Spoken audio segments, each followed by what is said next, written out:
and welcome to Ruby Creative. I'm really excited for this video today because I'm going to be showing you how I made the box cutter blade from Attack on Titan. Attack on Titan holds a special place in my heart because it was not only one of the first ever animes that I got into, but it was the first cosplay that I ever made back in October 2013, and I still have the ticket for the convention that I wore it to. If you stick around to the end of the video, I'll be including a small piece of that first costume in the final showcase of the blade. I hope you enjoy the video and thank you for tuning in. Taking an image I found off the internet, I traced an outline on Photoshop. I accidentally printed out the pattern in the wrong scale to start with, but decided to keep it there to show you the importance of making sure you scale your pattern correctly.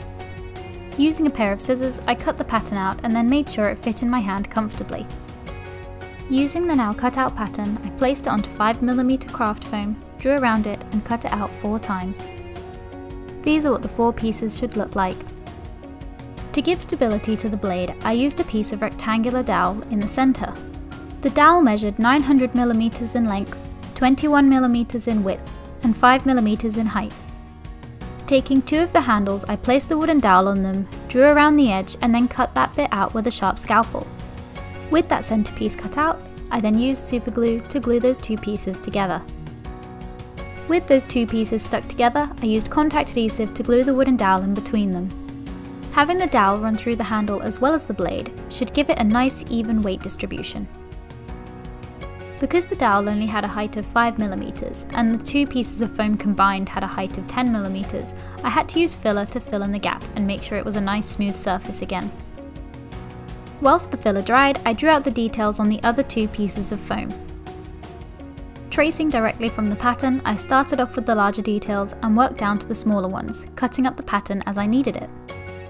Because the 2 pieces were being stuck on opposite sides of the handle, I made sure to mirror them. This way, when you stick them down, both of the detailed sides would be showing.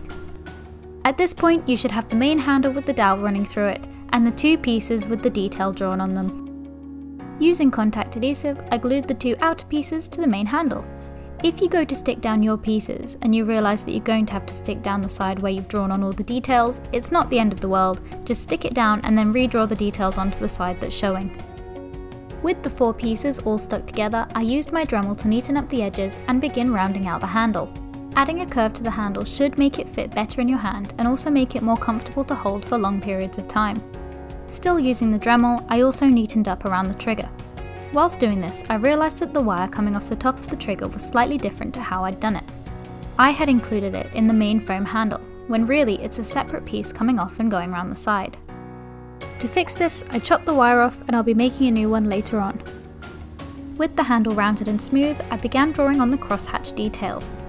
To do this, I took a ruler and drew diagonal lines all along the handle. Using a sharp scalpel, I gently scored all the lines, including the detail lines I'd made earlier on. This is my favourite bit. By heating all the lines that you made with the heat gun, the foam starts to shrink a little bit, revealing all of the grooves in your foam.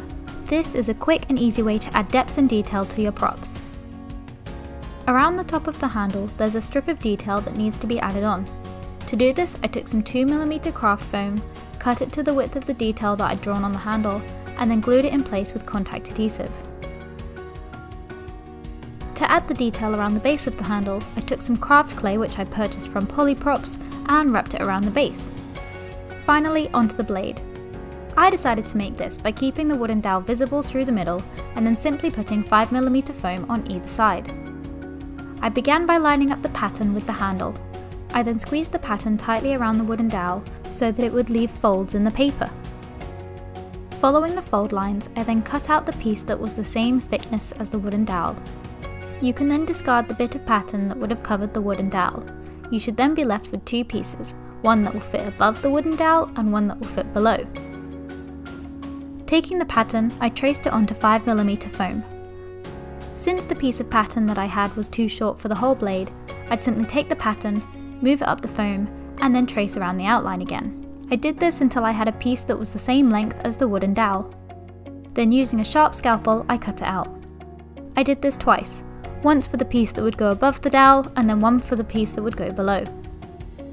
Once they were all cut out, I used contact adhesive to glue them to the wooden dowel. This is what it looked like after I'd glued the blade on. With the blade glued on, I was able to stand the sword up on its side. This made it easier to do the wire coming out of the trigger. To do the wire, I rolled a small sausage of foam clay and very carefully put it in place.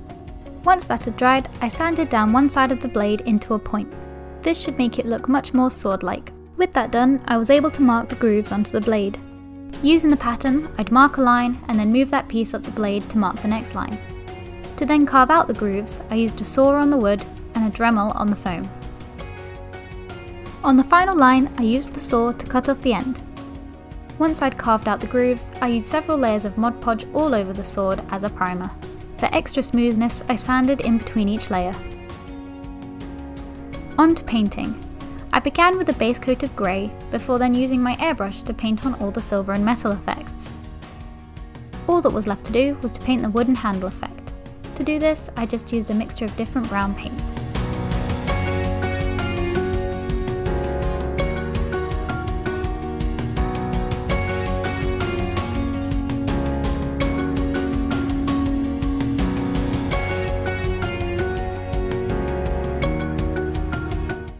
I really hope you enjoyed watching that. If you decide to give it a go yourself, then please take a photo and tag me on social media. I'd love to see what everybody's making at the minute.